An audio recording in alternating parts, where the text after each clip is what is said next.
지난 삶이 주마등처럼 눈앞을 스쳐 지나갔다. 이 죽음의 문턱까지 갔다가 돌아온 사람들이 흔히 하는 말인데요. 최근 미국 과학자들이 실제로 이와 관련한 뇌파의 변화를 입증했다고 합니다. 죽음에 얽힌 비밀을 풀 열쇠가 될지 관심이 쏠립니다. 이효종 과학 커뮤니케이터와 함께 알아봅니다. 어서 오세요. 안녕하세요. 예, 이 죽음 직전의 주마등 현상, 구체적으로 어떤 의미일까요? 네. 인간이 죽음을 앞둔 직전에 그 생전의 기억들이 찰나의 순간에 스쳐 지나가는 것을 우리가 주마등이라고 말하죠. 정말 죽을 뻔한 아찔한 상황이라든지 아니면 뭐 급적으로 구조된 사람들 혹은 뭐 심정지 환자들 뭐 이런 분들의 공통적인 증언에 따르면 이 주마등, 인생이 스쳐 지나가는 경험을 했다고 합니다. 영미권에서는 이거를 라이프 리뷰라고 하는 단어로 또 표현을 하고 있습니다. 네, 라이프 리뷰라는 말까지 있는 거 보니까 네. 이게 우리나라에만 있는 현상은 아닌가 봅니다. 네, 그렇습니다. 이 단어가 있는 걸 보니까 확실히 동서 간의 문화 차이 때문에 발생하는 현상은 아닌 것 같습니다. 네. 뭐 단순한 허풍 같지도 않아 보이고요. 그들의 좀 일관성 있는 주장이 있으니까요. 근데 놀랍게도 이 미스테리한 현상에 관한 비밀, 이것을 밝힌 논문이 2023년 5월, 올해 이제 이번 달이죠. 네. 미국 국립과학원 회부에 게재가 되었어요. 그래서 이번에 소개드릴 그 내용은 이 뇌과학의 지금까지는 미스테리 같은 것으로 여겨졌던 주마등 현상이 어떻게 일어날 수 있는지에 대한 실마리를 제공한 연구에 관해서 가지고 왔습니다. 네, 굉장히 흥미롭게 들리는데요. 사실 미국 국립과학원 회보는 굉장히 세계적인 학술지 아니겠습니까? 어떤 내용인지 궁금한데요. 네, 맞습니다. 이 따끈따끈한 논문, 네. 실제로 죽음을 앞둔 사람들 그리고 혼수 상태에 있는 사람들 4명을 대상으로 그 환자들을 대상으로 한 연구라는 것이 사실은 어떻게 보면 섬뜩하지만 네. 또 이제 진보된 연구라고 할 수 있는데요. 이 4명의 환자들에게 뇌파 검사 캡을 달아서 그 검사 캡에서 나타난 뇌파의 변화들에 관한 내용을 담고 있는 것이 바로 이번의 논문입니다. 네. 이러한 과감한 연구를 이해하게 된 동기는 생명이 살아있는가 혹은 죽어있는가와의 그런 경계를 우리가 인간이 어떻게 인지를 해야 되는가라고 했던 그런 연구를 진행했던 미시간 대학교의 지모 보르진이라고 하는 연구자에 의해서 연구가 진행되었습니다. 네. 지모 보르지긴 이 교수는 10년 전에도 이 동물 실험을 통해서 비슷한 연구를 진행한 적이 있다고요. 네, 맞습니다. 지금까지 우리는 역사적으로 그리고 관례적으로 죽음을 정의하는 데 있어서 심정지와 함께 일어나는 호흡이나 안구의 특성 변화 이런 것들을 총체적으로 하는 여러 생명 활동의 정지로 여겨왔습니다. 네. 그런데 이 보르지진이라고 하는 학자는 이 의학 기술이 점차적으로 진보됨에 따라 이 점점 더 죽음이라고 하는 그런 것이 명확하게 뭐가 죽었는가에 대한 생물학적 정의를 내리는 것이 어렵다. 이렇게 말을 하고 있는데요. 그가 2013년에 한 연구가 이거에 대한 힌트를 좀 줍니다. 네, 그러면 당시에 연구 결과는 어땠습니까? 네.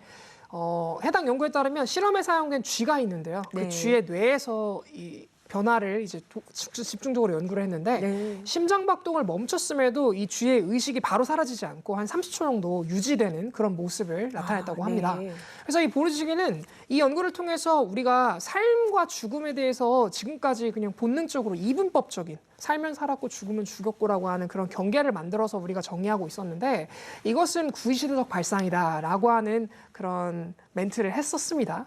네. 그래서 의학적으로 죽음이 정의된 순간, 우리가 지금까지 정의한 순간에도 생명의 불꽃이 꺼지지 않았다고 하는 것이 이번 연구의 어떤 그 가장 중요한 점이 아닌가 싶습니다. 네, 그러니까 의학적으로는 죽었지만 네. 여전히 생명이 남아 있었다.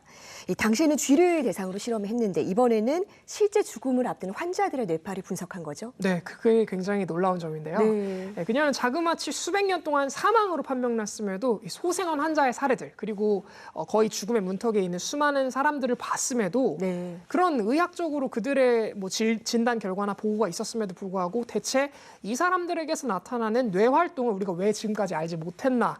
이것에 굉장히 좀 놀라움을 표현했고 그녀의 선행 연구에 따라 인간에게 나타나는 그 변화를 좀 알아보자 이렇게 생각을 했던 것 같습니다. 예, 그렇다면 이번 연구는 어떻게 이루어졌을까요? 네, 연구 데이터의 수집 방법은 지금 제가 준비한 이런 자료를 통해서 확인해 볼 수 있을 것 같은데요. 네. 생존의 가능성이 매우 희박한 4명의 환자들에게 각각 뇌파 전이 기록술, 우리가 뇌전도 장치라고 하죠. 네. 그것을 부착해서 환자들의 뇌 표면에서 나타나는 전기 신호들을 지속적으로 읽어내는 검사를 실시했던 것입니다. 연구자들은 특히 이제 인공호흡기를 포함한 생명 유지 장치들의 도움을 받는 시점과 네. 인공호흡기를 제거한 이후의 시점, 그리고 점점 심정지에 근접해가는 시점, 이렇게 세 단계로 크게 나눌 수 있는 시점들에서 나타나는 뇌파의 변화를 중점적으로 수집했는데요. 이 과정에서 아주 놀라운 결과를 이제 확인할 수 있었던 것입니다. 네, 환자들은 지금 자극의 반응도 없고 네. 의학적인 치료가 사실상 불가능한 상태였습니다. 그러니까 이 가족이 생명 유지 장치를 제거하는 동의까지 한 상황이었는데 맞습니다. 어땠습니까? 뇌파의 변화가 나타났습니까? 네, 놀라운 변화가 좀 있었는데요. 네. 확인해 볼 수 있을 것 같습니다. 인공호흡기를 제거한 시점에서부터 몇 초 후 네. 2명의 환자의 뇌에서 몇몇 특정 부위, 좀 이 앞쪽에 있는 전두엽 근처에 있는 위치 몇몇 곳에서 명확하게 나타나는 강렬한 신호가 포착이 되는 것을 실험팀은 그렇습니까? 네. 확인을 했습니다. 주기적으로 나타나는 신호의 정체는 이 뇌파들 중에 고주파를 담당하는 베타파 그리고 감마파였는데요. 놀라운 점은 이 감마파가 서로 다른 뇌 영역에서 감지된 정보를 활용해서 잠재적인 능력에 사용되는 그런 뇌파라는 것입니다. 네, 그러니까 심장 상태가 나빠졌는데 오히려 뇌 활동은 늘어나는 현상이 포착이 된 거라고 볼 수 있겠는데요. 네. 굉장히 놀라운 결과인 것 같습니다. 네, 그렇습니다.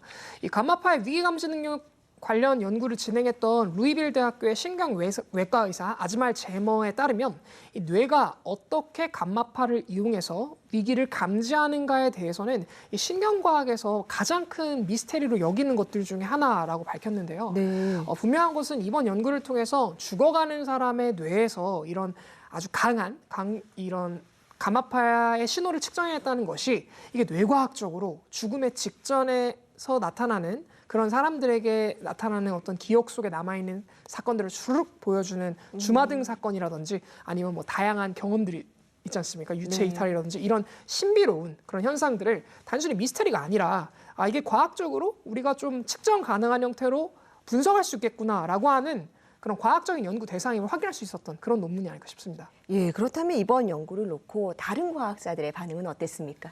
네, 죽음의 문턱에서 경험한 일들을 저희가 왜 주마등이라는 이름을 주마등이 아니라 죄송합니다. 네. 그 임사체험이라는 네. 용어를 쓰잖아요. 네. 그래서 이 임사체험을 연구하는 다른 과학자 중에 하나인 리에주 대학의 의생명과학자 샬롯 마샬은 뇌과학과 의식 영역을 연구하는 데 있어서 이번 연구는 굉장히 중요하다라는 네. 의견을 좀 피력했습니다. 그래서 그녀에 따르면 4명의 환자들 중에서 절반에서 나타난 이런 뇌파의 변화, 나머지 2 환자는 뇌파가 변하지 않았는데 사실은 50%의 확률로 나타났다는 거는 좀 희박한 확률이잖아요. 네. 그럼에도 불구하고 반 정도가 나타나지 않았다는 것에 우리가 크게 집중하지 않아도 된다라고 이야기를 했습니다. 왜냐하면 임사체험을 통해서 다양한 현상들을 겪는 사람들의 증언을 보면 네. 임사체험을 말했음에도 불구하고 죽음의 직전에 도달했음에도 불구하고 임사체험 같은 건 하지 않았다라고 하는 사례들을 우리가 쉽게 접할 수 있잖아요. 네. 그래서 이제 그것을 굳이 중요하게 생각하지 않아도 된다라고 말했던 것 같습니다. 네, 그렇군요. 네. 그런데 정작 이 연구를 진행한 당사자죠. 네. 이 지모 보르지긴 교수팀은 좀 신중해야 된다라는 입장도 내놨다고 하는데 앞으로 후속 연구는 어떻게 진행이 됩니까? 네, 그 주마등에 관한 이번 연구를 진행한 보르지긴과 그의 연구팀은 죽어가는 환자의 뇌 활동을 보다 더욱더 면밀하게 연구하기 위해서 다른 의료센터들과 협력해서 그녀가 확보한 데이터의 진위 여부를 좀 검증하는 일을 앞두고 있다고 합니다. 네. 단 4명의 환자들 중에서 2명에게서만 나타나는 특징이기 때문에 아직은 이게 데이터가 더 확보될 필요성이 있다는 말이겠죠. 네. 네, 그러나 인간의 삶과 죽음 그리고 죽음의 목전에서 나타나는 상황에서 뇌의 변화를 비교적 객관적이고 과학적으로 이번에 연구했다는 측면이 그리고 이를 통해서 지금까지는 소위 미스테리 영역으로 여겼던 이런 주마등과 뭐 유체 이탈 같은 이런 미스테리한 현상들을 그런 비밀들의 실마리를 풀어헤쳤다는 점이 이번 연구의 큰 의의가 아닐까 이런 생각을 해봤습니다. 예, 죽음은 소멸하고 멈추는 과정이라고만 생각을 했었는데 이거보다 훨씬 복잡한 과정인 것만은 분명해 보입니다. 죽음에 어떤 비밀이 더 숨어 있을지 계속 지켜봐야겠습니다. 오늘 말씀 잘 들었습니다. 네, 감사합니다.